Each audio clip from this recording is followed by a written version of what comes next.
That bitter winter wind was something else, howling through Bismarck, North Dakota, and it carried a sorrowful sound with it, the cries of young Lillian Andrews. She was sobbing her heart out, beating on a door that had just been slammed right in her face. This was way back in 1885, and at just 19 years old, Lillian was put out by the only family she had left in this whole world. She had nothing to her name but the very clothes on her back and her sweet mama's locket hanging around her neck. "Please, Eleanor, it is freezing." Lillian pleaded, her voice getting weaker as her stepmother's shadow faded from the frosted glass. "I have done nothing wrong."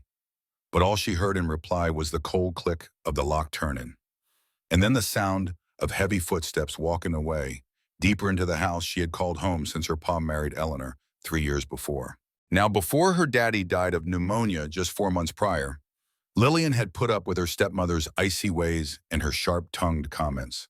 But with her father gone, well, Eleanor finally let her true ugly colors fly. "You have eaten my food and taken advantage of my good nature for far too long," Eleanor had spat at her earlier that evening, her eyes as cold as the winter night itself as she shoved a little bundle of Lillian's things right into her arms. "Your father left every last thing to me, and I surely have no duty to care for his grown daughter. You should have found yourself a husband by now instead of keeping your nose buried in all them silly books." Now, as the air got even colder and the snow started coming down for real, Lillian pulled that thin wool coat of hers a little tighter round herself. That small bundle held a spare dress, her daddy's pocket watch, and a well-loved copy of Pride and Prejudice. It was not much comfort against a brutal Dakota winter, though. Tears turned to ice on her cheeks as she stumbled away from that house. The streets of Bismarck were just about empty. Most sensible folks had tucked themselves into their warm homes hours ago. That town had grown a fair bit since the railroad came. But in this kind of weather, it might as well have been a ghost town. Lillian did not have a plan, not a single place in mind to go. Her best friend Mary lived clear on the other side of town, but a trip like that in this storm felt downright impossible. So instead, she just started trudging toward the church, hoping that maybe Pastor Williams could offer her a safe place for the night. The snow was coming down harder now, starting to pile up fast on the ground. Lillian's shoes were meant for staying inside, not a blizzard, and they were soaked clean through. Her feet had gone numb from the cold.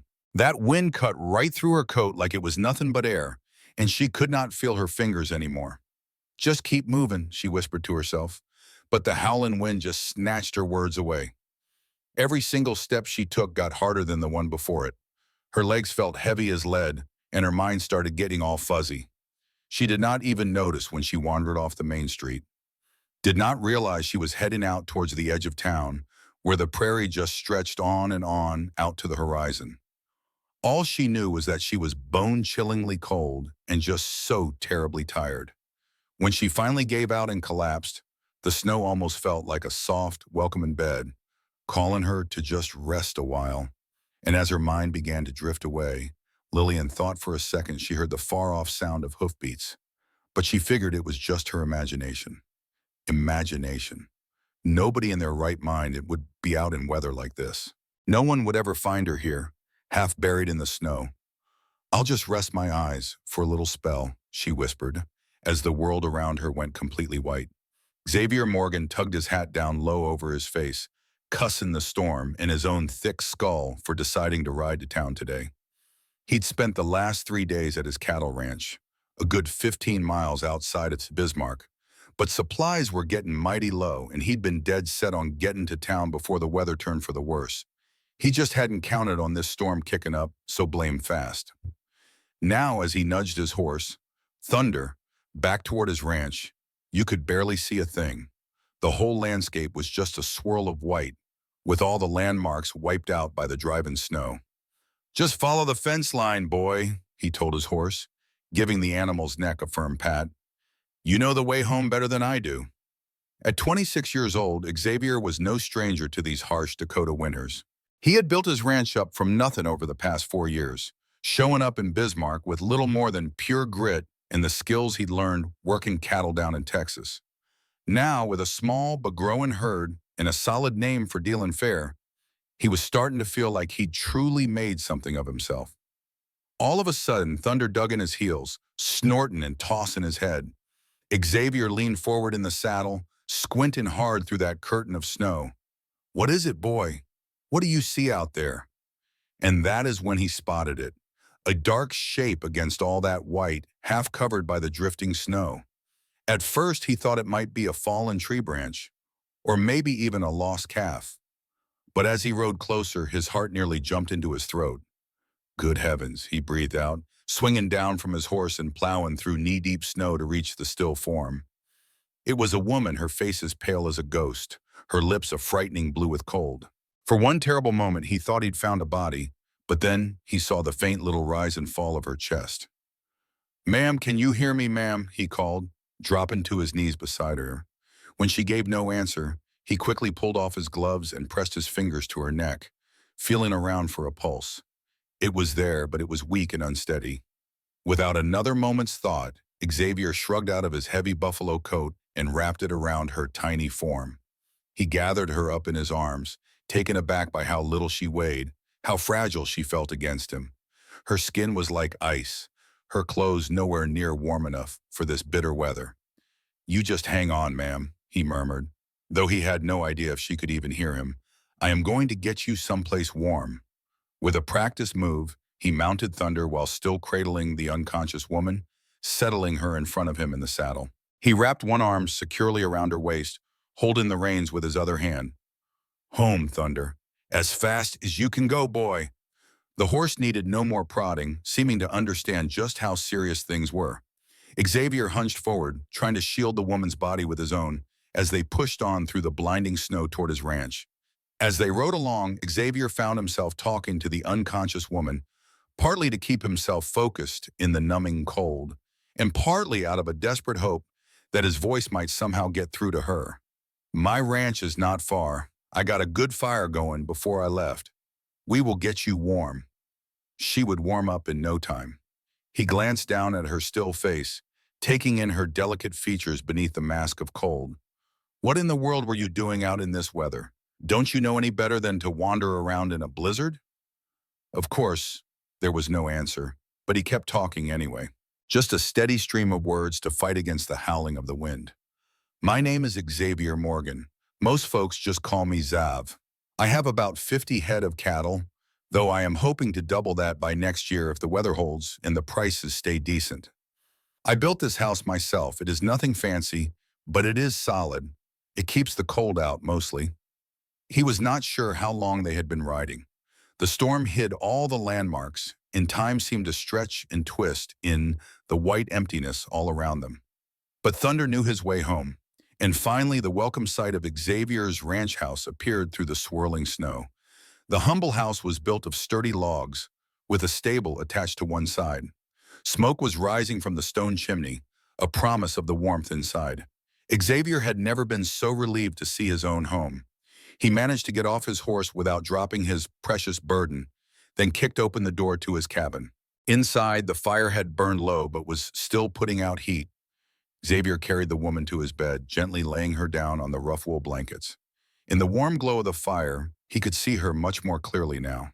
She was young, maybe 19 or 20, with long auburn hair matted with snow and ice. Her face, though pale from the cold, was striking. High cheekbones, a delicate nose, and full lips now tinged with blue. She wore a simple dress under her thin coat, and both were soaked through with melting snow. Xavier hesitated, knowing what he needed to do, but feeling uncomfortable that it was not proper. He was no doctor, but he knew the dangers of being so cold. Her wet clothes would only pull more heat from her body. "Miss, can you hear me?" he tried again, tapping her cheek lightly. When she did not respond, he sighed. His decision was made. "I am sorry about this, but those wet clothes have to come off before you freeze to death." As respectfully as he could, Xavier removed her wet coat, dress, and undergarments, and his movements were quick and businesslike. He looked away as much as possible while wrapping her in every blanket he owned, placing her closer to the fire, which he quickly stirred back to a roar. Once she was bundled up, he set a pot of water to heat on the stove, then went back out into the storm to take care of Thunder. The horse deserved extra care after his heroic work. When he returned, stamping snow from his boots, the woman was still unconscious, but her color seemed a little better. Xavier pulled a chair close to the bed and settled in to wait, wondering who she was and how she had ended up all alone in the deadly winter night. The first thing Lillian noticed was warmth. It wrapped around her like a cocoon, seeping slowly into her bones. Then came the pain, a burning, tingling feeling in her fingers and toes that gradually spread through her arms and legs. She moaned softly, the sound strange and distant to her own ears. "You are awake." The voice was deep, unfamiliar, and definitely a man's. Her eyes flew open, then squeezed shut right away against the sudden light. Bright light. Slowly, carefully, she opened them again, blinking to get used to the soft light of an oil lamp nearby. A man sat in a wooden chair right beside the bed she was in, built tall and broad-shouldered, with dark hair that curled just a little at the ends and a strong, clean-shaven jaw. His eyes, the kind of green that stops you in your tracks, watched her with concern. A wave of panic washed right over Lillian when she realized she was in a place she did not know, with a man she had never seen before. She tried to sit up, but soon discovered she was wrapped up tighter than a drum in several blankets with nothing on underneath. That thought sent a hot blush creeping up her face. "Where am I? Who are you?" Her voice came out as just a little croak. "Easy now," the man said, holding up his hands to show he meant no harm. "You are safe. My name is Xavier Morgan. I found you passed out in the snow just outside of town. I brought you back to my ranch. You were about half frozen." And just like that, it all came rushing back, Lena throwing her out. The biting cold, the endless white. Lillian shivered, pulling the blankets even tighter around herself. "My clothes," she whispered, embarrassment coloring her cheeks. Xavier, to his credit, looked a bit uncomfortable himself. "They were soaked clean through. You would have surely died of cold if I had left them on you. He cleared his throat. "I was as decent as I could be, miss. They are drying by the fire now." Lillian believed him, even though the situation was still mighty shocking. She had never been so helpless in front of a man in her entire life. "Thank you," she managed to say, knowing that even though it was not proper, he had saved her life. "I am Lillian Andrews." Xavier gave a slow nod and got to his feet. "Miss Andrews, can I get you some hot coffee or maybe some broth? You need to warm up from the inside out." "Some broth would be wonderful, thank you." She watched him as he moved over to the stove, noticing the natural grace he had as he moved around the small cabin. It was a simple space, just one main room with a stone fireplace, a little kitchen area, and a table with two chairs, and the very bed she was now laying in, clean and tidy, but with not much furniture to speak of. While Xavier was busy fixing the broth, Lillian took a moment to check herself over. Her fingers and toes were throbbing something awful, but she could move them, and she knew that was a good sign. Her head ached, and she felt weak as a kitten, but she was alive, which felt like a miracle after collapsing out there in the snow. "If you do not mind me asking, what were you doing out in weather like this?" Xavier asked, returning with a mug of steaming broth. Lillian took it gratefully, the warmth soaking into her cold, stiff fingers. She hesitated, a fresh wave of shame washing over her at having to explain her situation. "My stepmother threw me out," she finally said, her voice small. "My father passed away 4 months ago, and she decided she no longer wanted me in her house." Xavier's expression grew dark. "She threw you out in the middle of a blizzard." Lillian just nodded, taking a sip of the broth to avoid his gaze. "The storm was not so bad when I first left, but it got worse in a hurry. That is," Xavier looked like he was struggling to find the words. "That is just monstrous. She could have gotten you killed." "Perhaps that was what she wanted," Lillian said softly, surprised at how honest she was being with this stranger. "She never cared for me much. I reckon she only tolerated me on account of my father." Xavier just shook his head, finding that hard to believe. "Do you have anywhere else to go? Any family? Friends?" "I do have a friend in town, Mary Wilson. Her family might just take me in, at least for a little while." Lillian was not too sure about that, though. Mary's home was already mighty crowded with her big family, but it was the only thing she could think of. "Well, you are not going anywhere until this storm blows over," Xavier said, his voice firm. "And not until you are all healed up. Those fingers and toes need some time to get right." Lillian glanced down at her hands. seeing for the first time just how red and swollen they looked. How long was I out like that? About 4 hours. It is a little past midnight now. Midnight, she had been put out right after supper, around 6 o'clock. She had wandered in that cold for almost 2 hours before she fell. It was a miracle she was even alive. I am truly in your debt, Mr. Morgan, she said, looking him straight in the eye. You saved my life. Something flickered in Xavier's green eyes. Kindness, perhaps, or something else. Any decent fellow would have done the same, he said, even though they both knew that was not always the case. Plenty of folks might have just ridden on by, worried only about their own hides in a storm like this. You get some rest now, he added, gently taking the empty mug from her. We can sort all this out come morning. Where will you be sleeping? Lillian asked, suddenly realizing she was in his bed. Do not you worry about me. I've slept in that chair more times than I can count. And just to show her, Xavier settled back into the wooden chair, stretching his long legs out toward the fire. Lillian wanted to argue, but she felt her eyelids getting heavy again as the long, hard day was finally catching up to her. Thank you, she whispered, already drifting off. The very last thing she saw was Xavier's kind smile and the way the firelight danced in his dark hair, making it shine like burnished copper. Sleep well, Miss Andrews, he replied softly. You are safe here now. And for the first time since her daddy passed on, Lillian believed it might just be true. That storm howled for 3 whole days, keeping Xavier and Lillian holed up in the small cabin. Now, under normal circumstances, that kind of closeness between a single man and a woman would have caused a whole lot of talk, but the hard truths of frontier life often meant putting survival ahead of being proper. By the morning after he found her, Lillian's clothes were dry, and Xavier had quietly slipped out of the cabin while she got dressed. When he came back in, stomping snow from his boots, she was sitting at his table, with her hair braided up all neat, looking surprisingly calm after everything she had been through. The animals are all fed, he said, hanging his coat by the door. This storm is not showing any sign of letting up, though. Lillian just nodded, folding her hands in her lap. I surely hope I am not putting you out too much, Mr. Morgan. Xavier waved her worry away as he moved to poke at the fire. It is no imposition. I cannot rightly turn you out in this weather, can I? His lips curled into a half smile.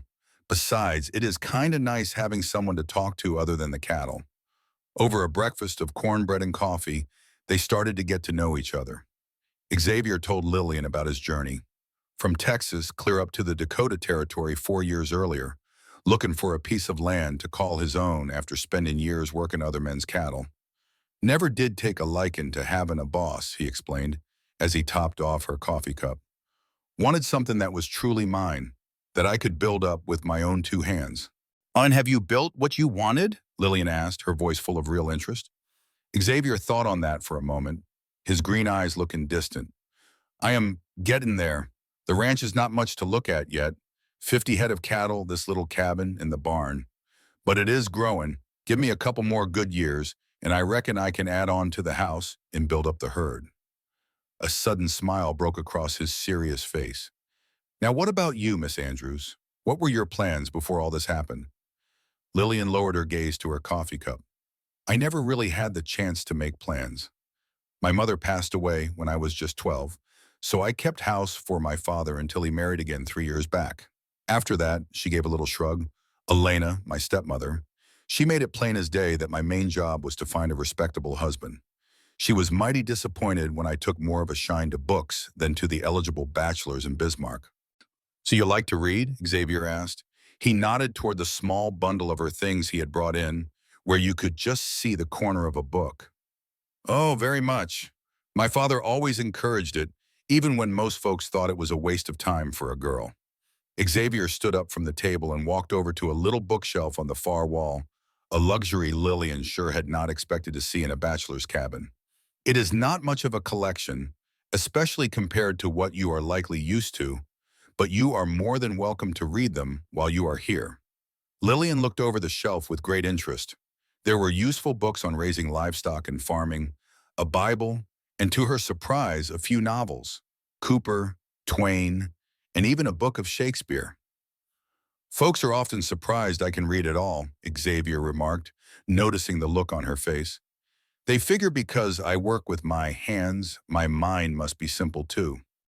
Lillian felt a blush creep up her neck, embarrassed that her thoughts were so easy to read. I did not mean to suggest that, he assured her gently. But plenty of others have. My own mother was a school teacher before she married my father. She made darn sure all her children valued an education, even after we moved out to a ranch where books were a lot scarcer than cattle. The talk about family made Lillian ask, "Do you have any brothers or sisters?" A shadow crossed over Xavier's face. I had two brothers, lost them both in the war. My parents passed on a few years back. Now it is just me. Oh, I am so sorry, Lillian said softly because she understood the loneliness of being the last one left. Xavier just shrugged, his expression clearing up. It is the way things go, I suppose. It is the main reason I came up north. Just too many ghosts for me down in Texas. The conversation then turned to lighter topics as the day wore on. Xavier taught Lillian how to play checkers on a set he had carved himself during one of the long winters. She turned out to be a quick learner, winning their third game, much to his pretended dismay. Well now, you are a natural-born strategist, Miss Andrews, he declared as she took his last checker. Lillian laughed, and the sound of it surprised even her. She could not recall the last time she had laughed with such real joy. Or maybe you are just a generous opponent, Mr. Morgan. Xavier, he corrected her gently. If we are going to be snowed in together, we might as well be friends. Use our first names. Then you best call me Lillian, she said back, feeling a strange kind of freedom in just being folks. As the sun started to dip low, Xavier said he needed to tend to the animals again, bundling up tight against that never-ending storm. Lillian used that quiet time to look around the cabin a little closer, noticing all the small, personal touches. The little things that made it a real home, not just a shelter from the storm. The hand-built furniture, the colorful quilt on the bed, and a sketch of the Texas plains pinned to one wall. She was looking at a photograph of a smiling family, probably Xavier with his folks and his brothers in better days, when the door blew open, bringing with it a blast of wind and Xavier covered in frost from head to toe. Well, all the critters are safe and fed, he said, stomping the snow off his boots and hanging his icy coat by the door. Though that old mother hen is getting mighty put out about being stuck in the barn instead of her own coop. Lillian could not help but smile as she carefully put the photograph back. I reckon I know just how she feels being cooped up. But I am surely thankful for this shelter. Xavier's whole face seemed to soften at that. He walked over to the fire, holding his hands out to the warmth. Speaking of being comfortable, I have been thinking. That chair cannot be a good place to sleep for more than a night or two. Lillian tensed up right away, not sure where he was going with this. Xavier must have seen the worry in her face because he quickly added, I was thinking I could make a pallet for you right here by the fire, and I will take the bed. Or if you would rather, you can take the pallet. Either way, we will both sleep a little better tonight. Oh. Lillian let out a breath she did not know she was holding. Yes, that sounds like a very good idea, and you ought to have your own bed back. I will be just fine by the fire. But Xavier shook his head, as firm as an oak tree. That just would not be proper. You take the bed, I will take the floor. But this is your home, and you are my guest, he cut in. My own mother would rise right out of her grave and box my ears if she knew I made a lady sleep on the floor, especially while I took the bed. The way he said it made it clear there was no arguing. So Lillian did not push it. Instead, she helped him fix a simple supper of beans and salt pork, and she found herself moving around the small kitchen space, feeling more and more at ease. While they ate, Xavier asked her about her life back in Bismarck, and Lillian was surprised to hear herself sharing more than she meant to. She told him of her father, who was loving but strict, and the joy she found teaching the little ones at Sunday school. She even mentioned her dream of becoming a real school teacher someday. You would be a good one, Xavier said, looking at her. You have a lot of patience. You explained those checker rules to me over and over, and you never once made me feel like a fool for forgetting. Lillian smiled at the kind words. That was my mother's line of work before she got married. I guess it is in my blood, just like your mother's love for books is in yours. That comparison seemed to please Xavier, and his green eyes warmed up. It is funny, is it not, How our folks keep shaping us long after they are gone. Later that night, after Xavier made his bed on the floor by the fire and Lillian had settled into the real one, she lay there wide awake, listening to the wind howl outside and the steady, quiet breathing of the man who had saved her. By all rights, she should have been scared, or at least uneasy, being all alone in a cabin with a strange man. She hardly knew it all, but bless her heart, she felt safer than she had in a long, long time. The very next morning, Lillian woke up to the smell of fresh coffee and bacon sizzling. Xavier was already up and at it, cooking breakfast on that little stove. Through the cabin's one window, she could see that the old storm was still throwing a fit, showing no signs of letting up. "Mornin'," Xavier greeted her, his voice sounding cheerful even with all that weather. "I trust you slept a bit better in that bed than you did in that chair." "Oh, much better, thank you," Lillian said, smoothing her hair down a bit. Without a looking glass or any of her things, she was worried she looked a mess.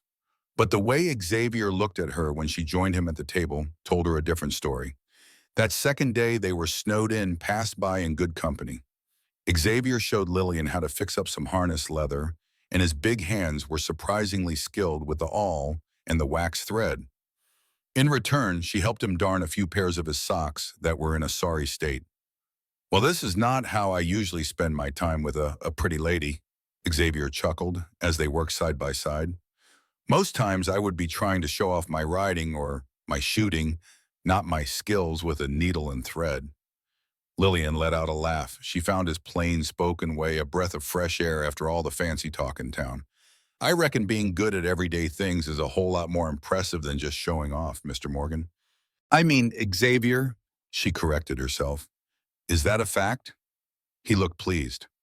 "Well, I am pretty handy at quite a few everyday things. Cooking, cleaning, mending. A man out here on his own has to be." "Have you never thought about it getting married?" Lillian asked, and then her cheeks turned red at her own boldness. "Oh, forgive me, that is far too personal a question." Xavier did not seem to mind one bit, and it is a fair question. "I have thought on it. It is just hard to find the right woman out this way. Most of the town ladies are not exactly jumping to marry a rancher 15 miles from anywhere, with no other women for company, and a whole heap of hard work from sunup to sundown." There was a touch of longing in his voice that pulled at Lillian's heartstrings. "It would take a special kind of woman," she agreed softly. "Someone who cherishes her independence and is not scared of a little hard work." "Exactly," Xavier said, looking over at her with an expression she could not quite figure out. "So what about you? Your stepmother's plans to marry you off did not seem to take. Was that because the fellows were not to your liking? Or was it the whole idea of it?" Lillian thought about that for a moment. "I have nothing against the idea of marriage. My own mother and father had a happy life together, but I have seen too many women get stuck in unhappy marriages because they had no other choice. I wanted more than just a roof over my head.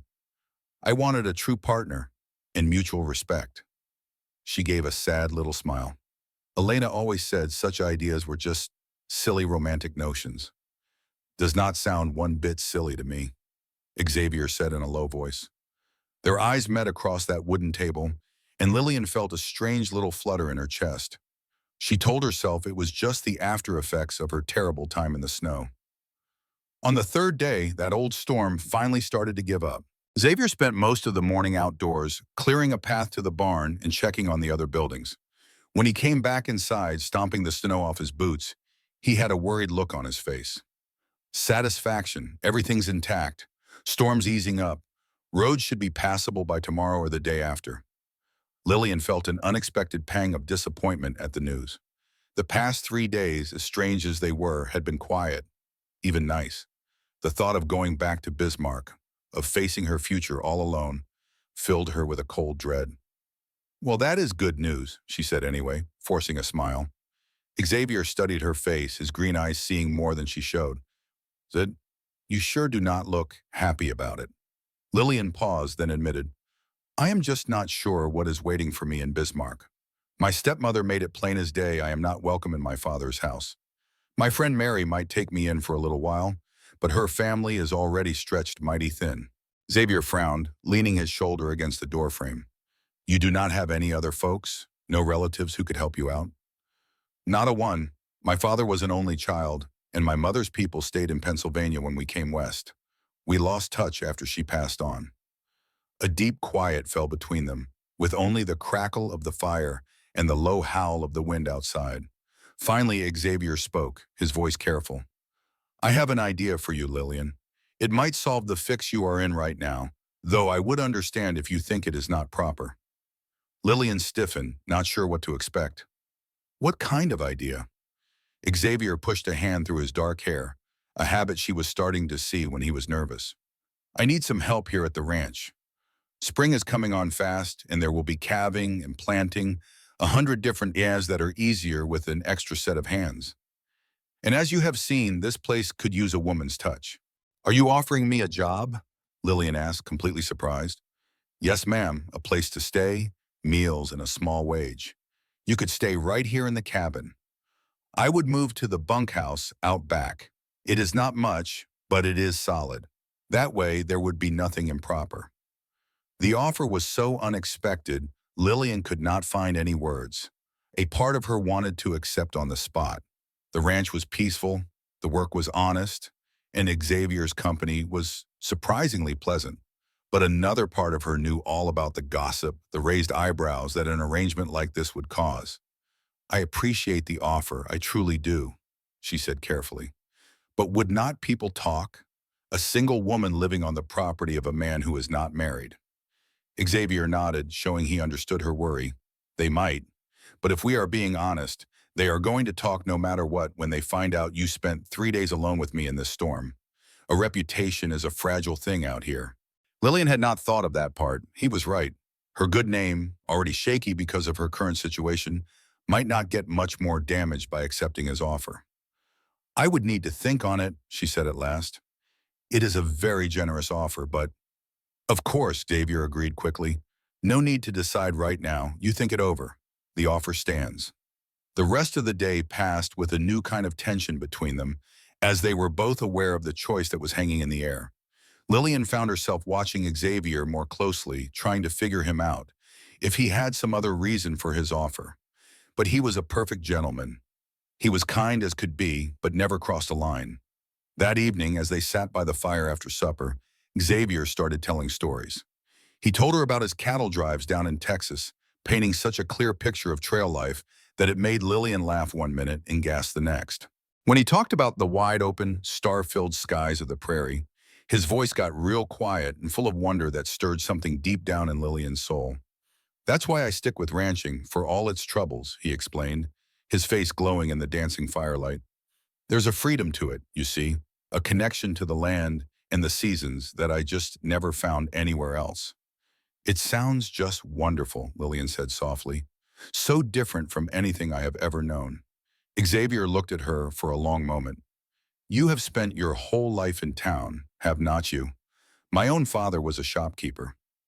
We moved here to Bismarck when I was 14, right after the railroad came through. Before that, we lived in St. Louis. And you never got the itch for something different? Something more? Lillian gazed into the flames, thinking, I suppose I did, in my own way, mostly through books. They were my escape when life felt all boxed in. Well, books are fine things, Xavier said, but they are not anything like the real thing, feeling the wind on your face as you ride across open country, or watching a new calf to take its first wobbly steps, seeing the seasons paint the land right before your very eyes. The passion in his voice just pulled her in, and Lillian found herself picturing a life like that, working side by side with this man, learning the rhythms of the ranch, and finding a strength she never knew she had. Tell me the honest truth, she said suddenly. Why did you offer me a job here? Is it really just because you need the help? Xavier looked her straight in the eye. That is part of it. I surely do need help. That is the honest truth. But he paused for a second, then continued with that straightforward way of his.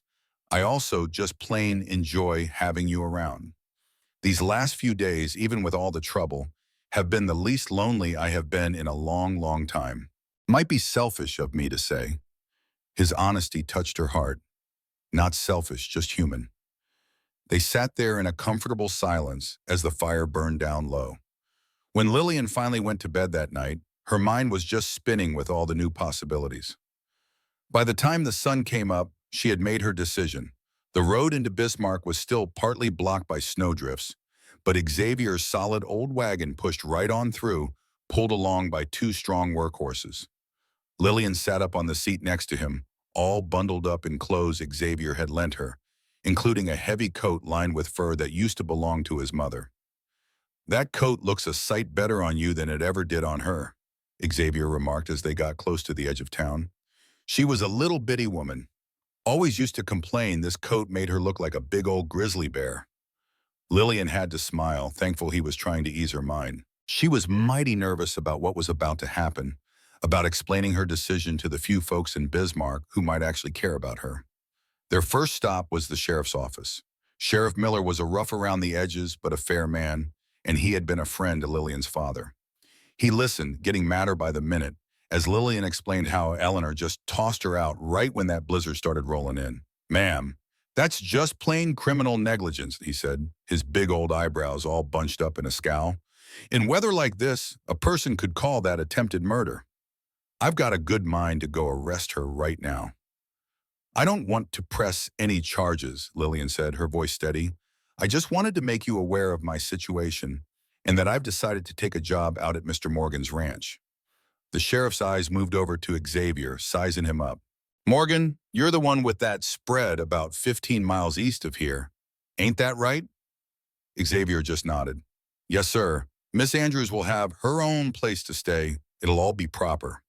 Sheriff Miller's mustache gave a little twitch. "Proper or not, folks are going to talk. You understand that, don't you, Miss Andrews?" "Yes, I do," Lillian acknowledged. "But when my other choices are being homeless or taking charity, I reckon this is the best one I have got." The sheriff seemed to settle on that, but he still looked worried.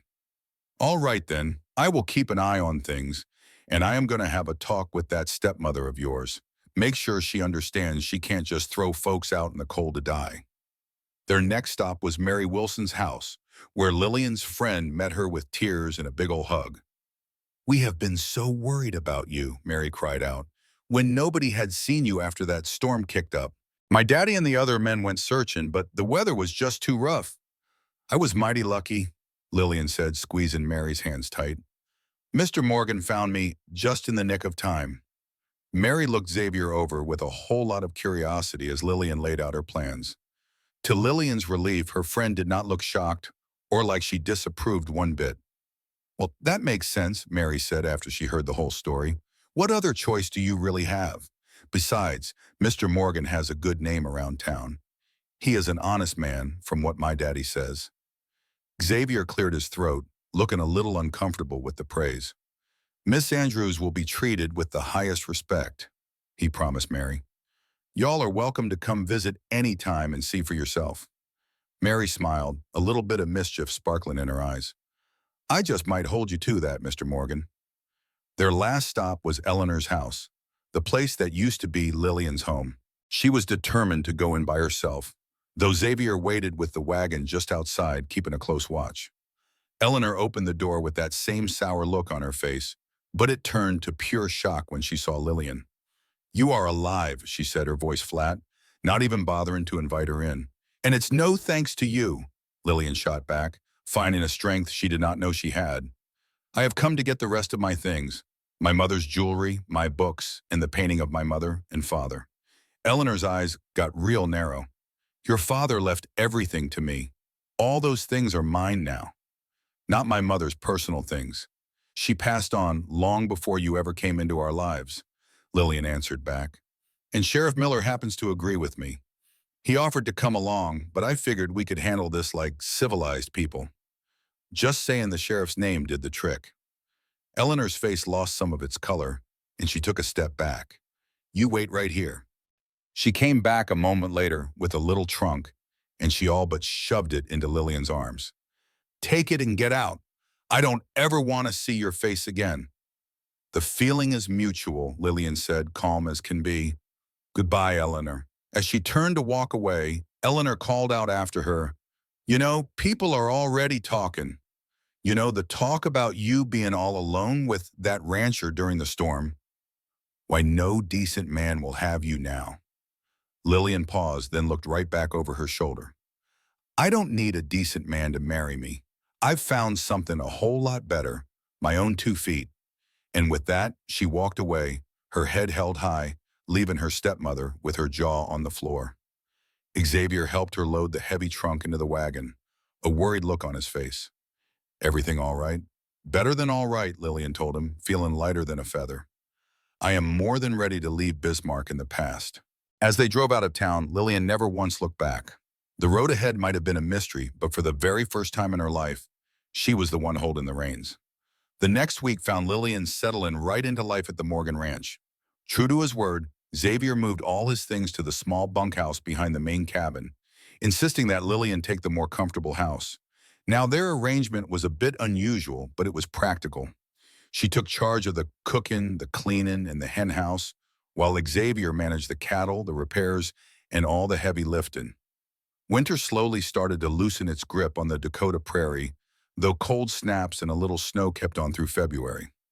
Lillian was a quick study, taken to ranch life with a kind of grit that seemed to both surprise and impress old Xavier. He taught her how to ride a horse for real, not that side saddle nonsense she'd been taught in town, but astride the horse the way you need to for ranch work.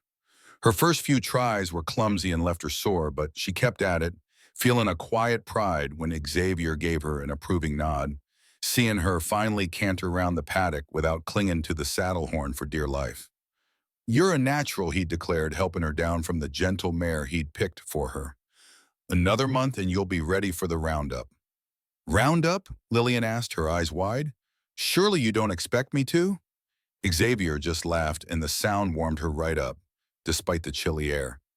I'm just teasing you, though you might enjoy watching it from a ways off. It's quite a sight to see. As February rolled into March, bringing the first hints of spring, Lillian found herself watching Xavier when he wasn't looking, seeing that confident way he handled the horses, his patience with the mama cows as calving season got close, the quiet know-how with which he managed the 1,001 chores needed to keep the ranch running. She noticed other things, too, like the way the sunlight brought out the reddish highlights in his dark hair, how his eyes crinkled up at the corners when he smiled, and the surprising gentleness of his big, work-roughened hands when he was treating a herd animal. These little observations left her feeling all confused and a little bit guilty. Xavier was her boss, and that was all. The deal between them was purely business, nothing romantic, and yet she found her thoughts wandering more and more in directions that weren't practical at all.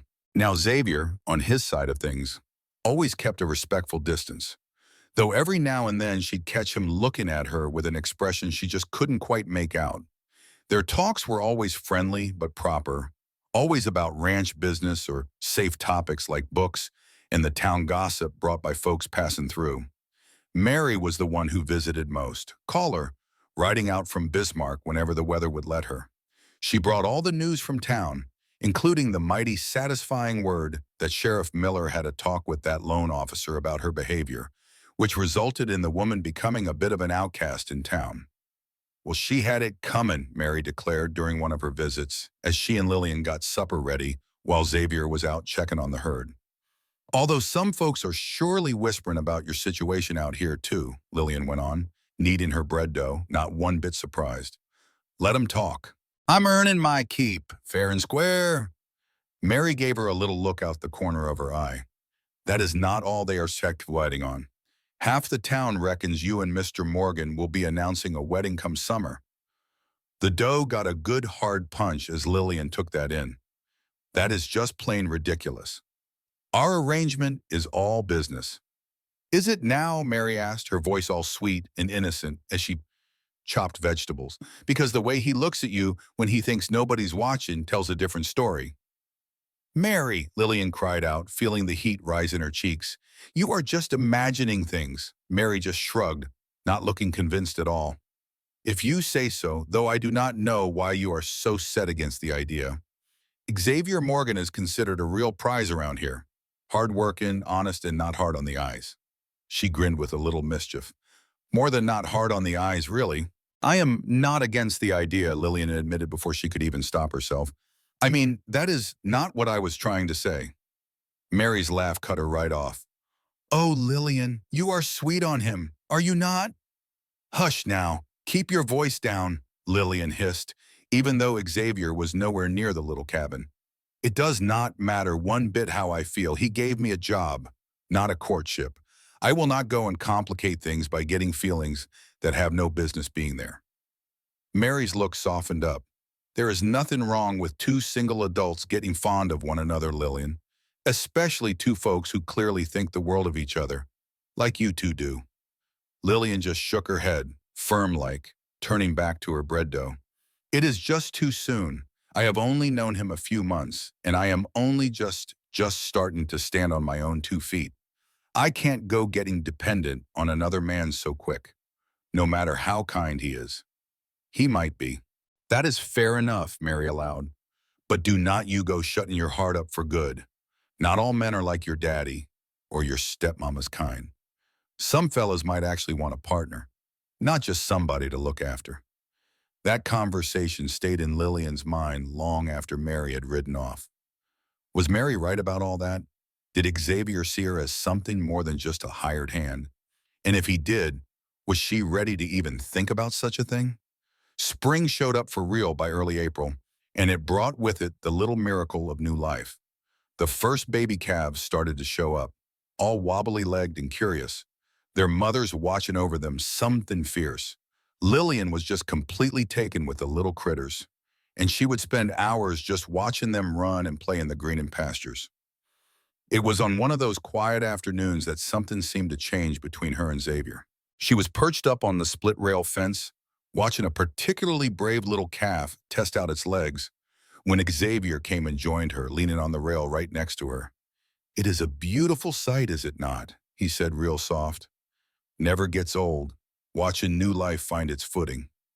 Lillian nodded, smiling as the little calf maid gave a little jump when a butterfly fluttered by. "It is just wonderful.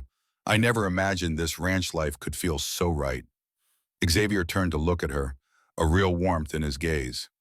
"You have taken to it like a duck to water." Most women from the city would have run screaming back home after the first week of hauling water and feeding chickens. "I am not most town women," Lillian replied, meeting his eyes. "No," Xavier agreed quietly. "You surely are not." A quiet moment stretched out between them, full of things left unsaid. Lillian became mighty aware of how close he was, of the clean smell of soap and sunshine that was on him, of the slight roughness of his hand resting just inches from hers on the wooden rail. "Lillian," he began, his voice low and serious, "I have been wanting to tell you." But whatever he was fixing to say was cut short by the sudden arrival of a rider coming up the road fast from the direction of town. They both turned, the spell broken as the horseman drew closer. It was a young fellow Lillian recognized as one of Sheriff Miller's deputies. He pulled his sweaty horse to a stop, touching the brim of his hat in greeting. "Miss Andrews? Mr. Morgan? The sheriff sent me. There has been a bad accident in town, a fire down at the general store. Several other buildings are affected. The sheriff is organizing volunteers to help with the rescue and salvage, and asked if Mr. Morgan might come bring any hands he could spare." Xavier straightened up immediately. "Of course, I will saddle up right away." He turned to Lillian. "Will you be all right out here by yourself? I might be gone all night, depending on how bad it is." "I will be fine," she assured him. "Go. They need you." He nodded, already moving toward the barn. "I will leave Thunder in the paddock. If there is any trouble, he is the fastest. You remember the way to the Johansson's place, 2 miles west?" "Yes, but do not you worry about me. I can manage." Xavier paused, looking back at her with a look that made her breath catch. "I know you can. That is what makes you special, Lillian Andrews." Before she could answer, he was gone, striding with purpose toward the barn.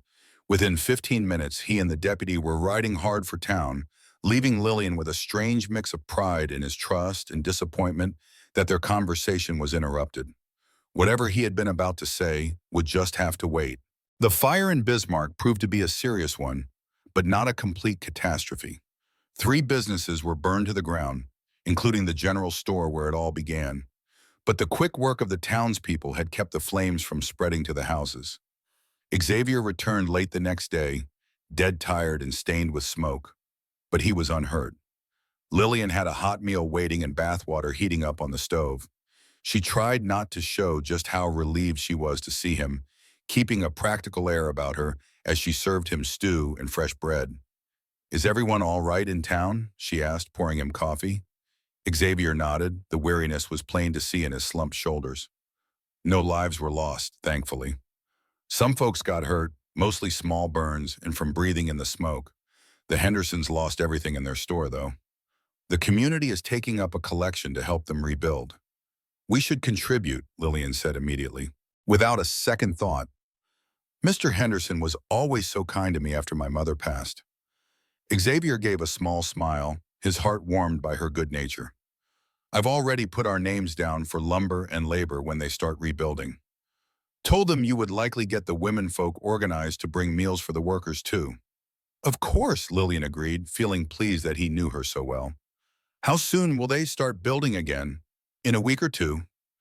They need to clear the rubble first to figure out supplies." Xavier tried to hide a yawn. "Sorry, it has been a long couple of days." "Your bath will be ready in a minute," Lillian assured him. "You ought to rest after. All the ranch chores are done. I managed to handle everything while you were gone." Xavier looked at her with a sense of pure wonder. "You did all of that?" "Well, I was not out there branding cattle or breaking wild horses," she explained with a little smile. "But the important things, yes, the animals are all fed, the eggs are collected, and the garden is tended to. I even fixed that loose board on the chicken coop that has been driving you crazy." "Lillian Andrews," Xavier said, shaking his head slow-like. "You are one heck of a woman." That simple compliment warmed her right up, more than it probably should have. "It is nothing special. I was just doing what needed to be done." "That is exactly what makes it so special." His green eyes met hers for a long moment before he looked away and cleared his throat. "Is that bath ready? I must smell like an old campfire." The moment was gone, but something had definitely changed between them. A quiet shift that they both felt, but neither one would say out loud. Over the next few weeks, as spring took a firm hold on the prairie and the ranch came alive with work, they settled into a way of working together that felt more and more like a true partnership instead of just a boss and his employee. Xavier started asking Lillian for her thoughts on ranch decisions, respecting her common sense and her growing knowledge of farming. And for her part, Lillian was finding a new confidence in her abilities and a real pride in her role in the ranch's success, and a growing feeling that what she felt for Xavier was a whole lot more than just being thankful or friendly. Still, neither of them spoke about these deeper feelings, each one perhaps waiting on the other to say something first, both knowing just how complicated their situation was. It was Mary who finally brought it all to a head during her Sunday visit near the end of May. The three of them had enjoyed a nice dinner together, and then Xavier excused himself to go check on a mare about to foal, leaving the two women to talk by themselves. As soon as he was out of hearing range, Mary turned to Lillian with a look of pure frustration on her face. "For heaven's sake, Lil, how long are y'all going to dance around each other like two shy kids? It is just painful to watch." Lillian made herself busy clearing the table, trying her best to avoid her friend's knowing look. "I do not know what you are talking about." "You know exactly what I am talking about. That man is head over heels for you and you are for him. Yet you both act like it is nothing but a business deal. It is just plain ridiculous." Lillian set the plates down a little harder than she meant to. "It is complicated, Mary." "It is only complicated because you two are making it that way," Mary insisted. "What are you so afraid of?" That question hit home, making Lillian finally face the things she had been avoiding. What in the world was she so afraid of? Losing the independence she had just found? Getting her heart broken? Or maybe the most frightening thing of all, finding out his feelings for her were not nearly as deep as hers were for him. "I'm just afraid of reading this all wrong," she finally admitted out loud. "What if you are mistaken? What if he does not feel that way about me? I could lose everything. My job here, my home, his friendship." Mary's face softened right up. "Oh, Lillian, honey, I am not mistaken. Anybody with two good eyes can see the way that man looks at you. But if you need to be more certain," she paused for a moment, then went on with a little mischief in her eyes. "The town social is next Saturday. Why do you not ask Xavier to take you? His answer ought to tell you everything you need to know." The idea was both terrifying and mighty tempting. "Would that not be too forward of me?" Forward? Mary let out a laugh. It is 1885, not 1850. A woman can surely ask a man to go with her to a town gathering without causing a big scandal. By the time Xavier got back from the barn, Lillian had made her decision. After Mary left, she found him on the porch watching the sunset paint the prairie in shades of gold and deep red. A beautiful evening, she said, joining him over at the railing. Xavier nodded, a peacefulness on his face that was not there when she first met him. One of the things I love about this place, the sky just goes on forever. Gathering all her courage, Lillian brought up the subject that was on her mind. Mary mentioned that there is a town social next Saturday. Xavier acknowledged, his eyes still on the horizon. The annual spring dance, if I recall correctly. Yes, that is right. Lillian took a deep breath. I was wondering if you might like to take me. Xavier turned to her then with pure surprise on his face. You want to go to the social with me? Lillian's confidence started to shake at how he reacted. Unless you would rather not. I would understand if... No, Xavier cut in quickly. I mean, yes. Yes, I would like to take you very much. He ran a hand through his hair, a little habit she now knew was a sign of him being nervous. I just did not think you would want to. That is, considering our strange situation. Our situation does not need to stop us from enjoying a community get-together, Lillian said carefully, not quite sure how to take his flustered reply. And it would be nice to have an evening of music and conversation. Xavier's face relaxed into a smile that made her heart skip a beat. Then I would be honored to take you, Miss Andrews. His formality made her laugh. I think after all this time, you can call me Lillian at a social dance, Mr. Morgan. His smile got wider. And you must definitely call me Xavier, Lillian. The way he said her name, with a warmth that seemed to hug every letter, sent a pleasant shiver all through her. Maybe Mary was right after all. The night of the social came clear and mild, just perfect for the outdoor gathering in Bismarck's town square. Lillian wore her very best dress, a blue cotton with white trim that she had carefully changed to match the current style as best as she could. Her hair was done up in a simple but elegant style with a few loose curls framing her face. When she stepped out of the cabin, Xavier was waiting by the wagon, dressed in his Sunday best, with clean black trousers, a white shirt, and a vest that truly showed the breadth of his shoulders. He had trimmed his hair and beard, and the sight of him was so striking it just about took Lillian's breath away. Xavier seemed to feel the same way, staring at her with pure admiration. You look absolutely beautiful, he said, plain and simple. Lillian felt her cheeks get warm. Why, thank you. You're looking mighty handsome yourself. The wagon ride into town was so full of excitement, it was hard to make small talk. Lillian found herself noticing every little thing about Xavier sitting beside her, especially the brush of his arm against hers when the wheels hit a rut in the road. The town square looked like a whole different place for the social, with lanterns strung between the trees, tables loaded down with food and drink, and a platform where some local fellas played lively tunes. It seemed like every soul in Bismarck and the surrounding area was there, which made for a real festive atmosphere that lifted Lillian's spirits right away. As Xavier helped her down from the wagon, a few people called out a howdy, including Sheriff Miller, who walked on over with a friendly nod. Miss Andrews, Morgan, it's good to see y'all. His eyes had a little twinkle under those bushy eyebrows. Heard the ranch is doing well this season. Can't complain one bit, Xavier replied. The new calves are strong, crops are coming in good, and Miss Andrews has settled in just fine. I reckon she has. The sheriff asked it in a knowing way that made Lillian suspect Mary was not the only one who had noticed things were changing between her and Xavier. Very well indeed, Xavier answered, and the way he looked at Lillian sent a warm feeling all through her. I do not know how I ever got by without her. To tell you the truth, the sheriff chuckled, I figured as much. Well, y'all enjoy the evening now. As the night went on, Lillian started to relax, just enjoying the simple pleasure of visiting with folks after being so isolated at the ranch. She and Xavier moved through the crowd together, stopping to chat with people they knew, trying some of the potluck dishes, and listening to the music. When the band started playing a waltz, Xavier turned to her with a question in his eyes. Would you care to dance with me, Lillian? Her heart started beating a little faster at the thought. I would love to, but I have to warn you, It has been a long while since I have had the chance to practice. Well, that makes two of us, Xavier admitted as he led her to the area cleared for dancing. I was never much good at it in the first place. But even with them both saying that, they moved together with surprising grace. Xavier's hand on her waist was warm and steady, guiding her through the steps with a whole lot more confidence than he let on. Lillian found herself getting lost in the music and the moment, noticing how close he was and the occasional brush of his chest against hers as they turned. "You dance mighty well for someone who says they have not practiced," she teased, looking up to find his eyes were already on her face. "A good partner makes all the difference," he answered softly.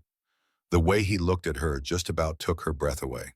For a second, it felt like the crowd around them just faded into the background, leaving only the two of them dancing in the warm spring night. But the spell was broken by a sharp voice nearby. "Well now, is not this cozy?" Lillian turned to see Elena standing right at the edge of the dance floor. Her mouth twisted into a mean little smirk. Beside her was a string bean of a man with a shiny head that Lillian recognized as Mr. Peterson, a rich old widower who was sour as a lemon. "Elena," Lillian said, keeping her voice as steady as she could, feeling Xavier's hand tighten just a bit on her waist. "Well, shaming your family name seems to suit you just fine," Elena said, loud enough for the folks dancing nearby to hear. "I'm just surprised you've got the gall to show your face around decent people." Lillian felt like she'd just been slapped right across the face. Before a single word could come out, Xavier stepped forward a little, and his face turned hard as stone. "Ma'am, I'd advise you to choose your next words mighty carefully. Miss Andrews is here tonight as my guest, and I'd appreciate you showing her some respect." Elena just sniffed, looking unimpressed. "Respect? Is that the new word for what you two are doing?" By this time, a few couples had stopped dancing to see what the fuss was about. Lillian felt a hot shame burning right through her, even though she hadn't done a single thing wrong. Elena had gotten exactly what she wanted, a public spectacle. "If you'll excuse us," Xavier said, his voice all tight, and started to lead Lillian away. But Elena wasn't about to let them go that easy. "I always knew you were cut from a cheap cloth, Lillian. Just like your mama, always putting on airs with all her books and big ideas, but ready to make a fool of herself for any man who'd look her way." That dig at her mother was more than Lillian could take. She spun right back around, her shame turning into pure anger. "You will not talk about my mother like that. Unlike you, she was a good woman with a kind heart who never had to step on other folks to feel tall." Elena's face went red as a beet. "How dare you talk to me that way, you ungrateful little thing?"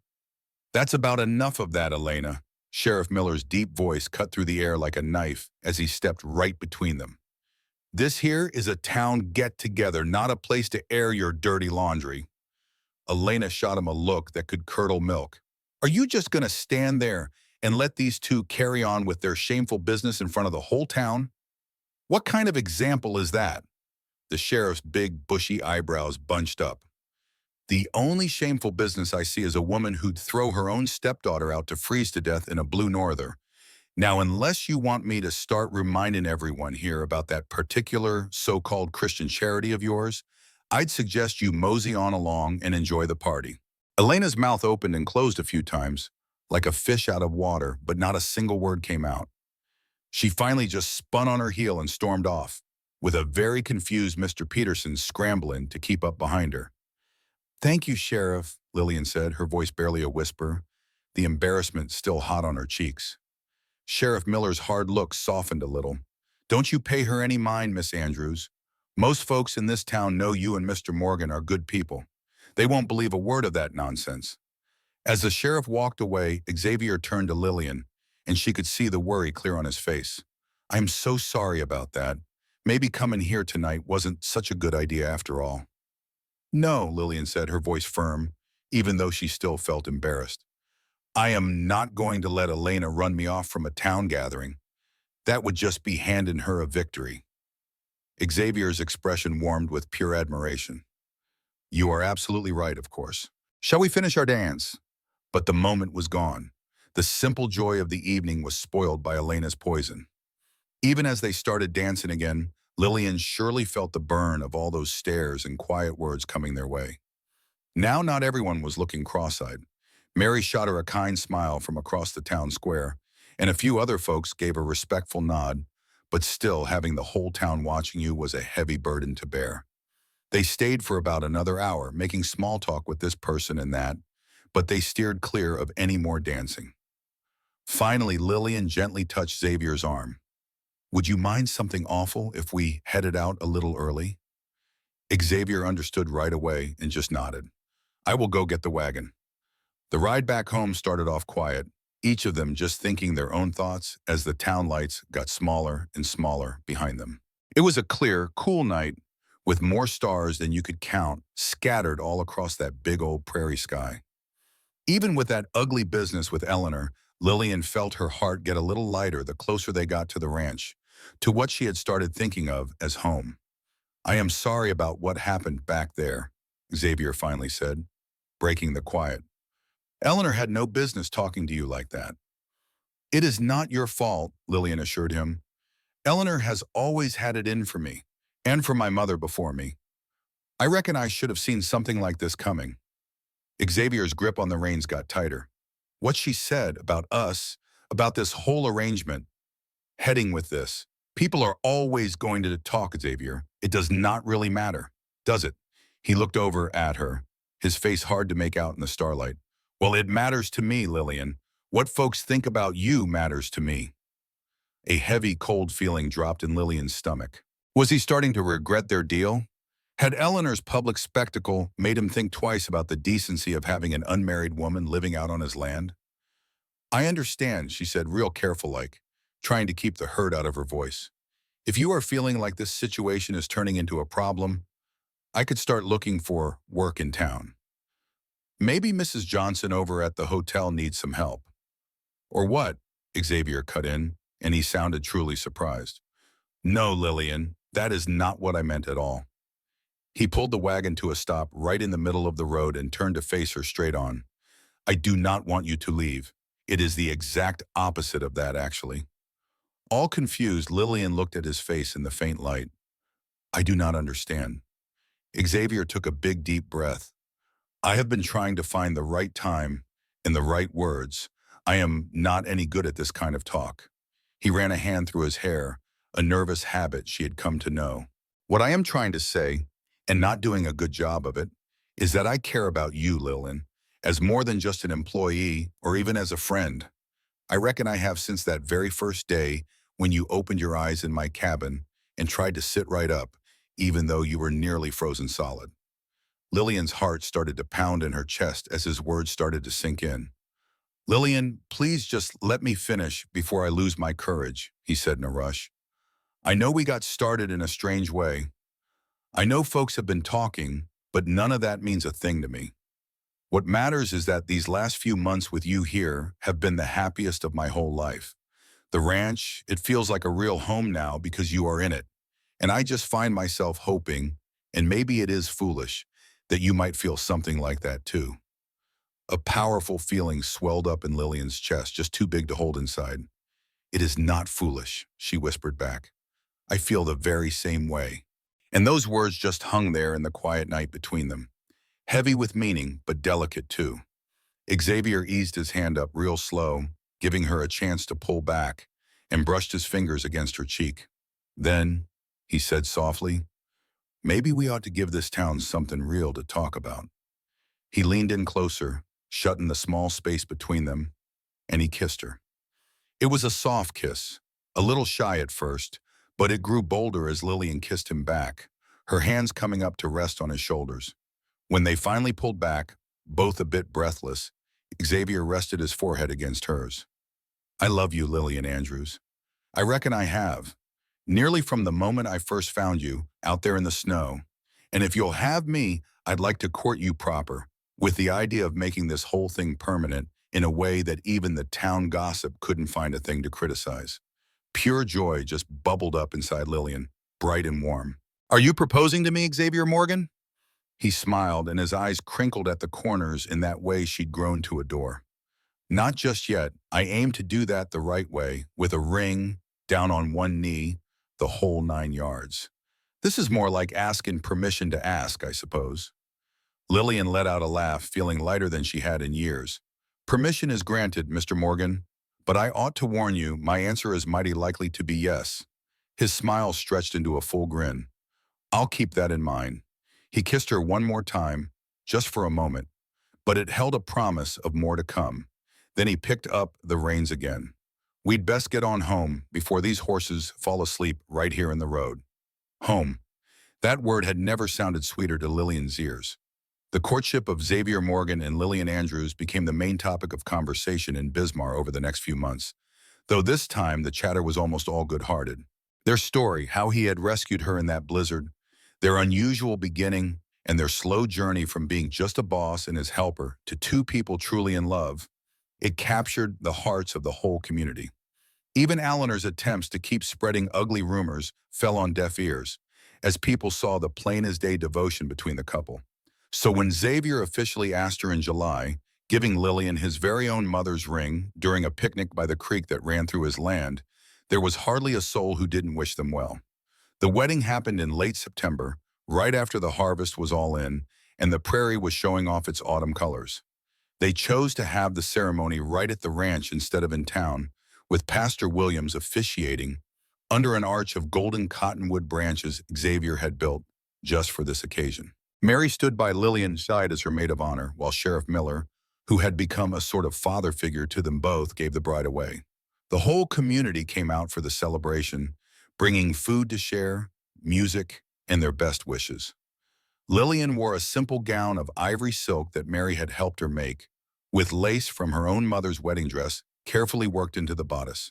She had wildflowers tucked in her hair, and around her neck hung her mother's locket, a real, tangible link to the family she had lost. And when Xavier saw her walking toward him across that yard, the very place they had worked side by side for months, the look of pure wonder and love on his face said it all. Was all the proof Lillian needed that she had made the right choice. "You are the prettiest thing I have ever laid eyes on," he said softly as she came to him, his green eyes just shimmering with emotion, even more than a new calf finding its feet. She poked a little fun, remembering what he had said before. His laugh was warm and plumb, full of joy. Even more than that, though it is a mighty close race. Their vows were simple, but they came straight from the heart. Promises to love, to honor, and to cherish, to stick together through the hard times and the good times that prairie life was sure to bring. When Pastor Williams said the words that made them man and wife, and Xavier kissed her, right there in front of all their friends and neighbors, Lillian felt like her heart might just bust wide open with happiness.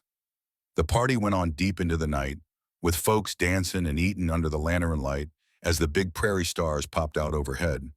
Even some lean fella made a quick, stiff appearance, offering his wooden congratulations before taking his leave early, a move that, while not exactly warm, at least admitted they were well and truly married. Later, after all the guests had gone on home, and they were by themselves in the cabin that was now their home for real, Xavier took Lillian's hands in his. "Are you happy, Mrs. Morgan?" he asked, and that new name brought a smile to her face. "Happier than I ever dreamed I could be," she confessed, leaning into his arms. "Although I am still getting used to the idea that all this is real, that you are my husband, that we will build a life together right here." Xavier's arms held her a little tighter. "It is as real as it gets, though sometimes I still think I might wake up and find it was all just a dream, that I never did find you that night in the snow." A shiver went down her spine at the thought. "Well, thank the good Lord you did." "It was Providence," Xavier agreed with a serious nod, "or fate, or just plain old good luck. Whatever it was, I am thankful for it every single day." He gently brushed a piece of hair from her face, his touch full of reverence. "I love you, Lillian Morgan." Her new name sent a little thrill of joy right through her. "And I love you, Xavier Morgan, more than words can rightly say." As it turned out, they did not need words to show how deep their feelings ran that night, or in the days and weeks that came after, as they settled into their new married life. Their partnership, which was already strong as an oak from months of working together, deepened into something even more special as they shared their dreams, their worries, and their hopes for the future. The ranch did mighty well with the two of them looking after it. Xavier's cattle herd grew, while Lillian put in a vegetable garden that was just flourishing and started trying her hand with some tough fruit trees that might just make it in the Dakota weather. They put in long hours, but they did it together, making every decision as true partners. Their different ways of seeing things fitting together just perfectly. Winter rolled around again, but this time Lillian faced it without a bit of fear, feeling safe in the warmth of her home and her husband's love. On the one-year anniversary of the blizzard that had almost been the end of her and instead had led her straight to Xavier, they sat together in front of the fire, drinking hot cider and thinking back on the incredible year that had just gone by. If somebody had told me back then, when I was stumbling through all that snow, that in a year's time I would be married and happy to the man who found me, I would have said they were crazy, Lillian said softly, leaning against him. Xavier's shoulder. He leaned over and gave her a soft kiss on the temple. Life sure does have a way of surprising a person. And speaking of surprises, he reached into his pocket and pulled out a little package wrapped in brown paper. I got something for you, sort of an anniversary gift. Well, Lillian was curious now, and she unwrapped that package to find a small book bound in leather. Opening it up, she saw it was a journal. The pages were all blank, except for some writing on the very first page, done in Xavier's own careful handwriting. For Lillian Morgan, so our story will be remembered for years to come.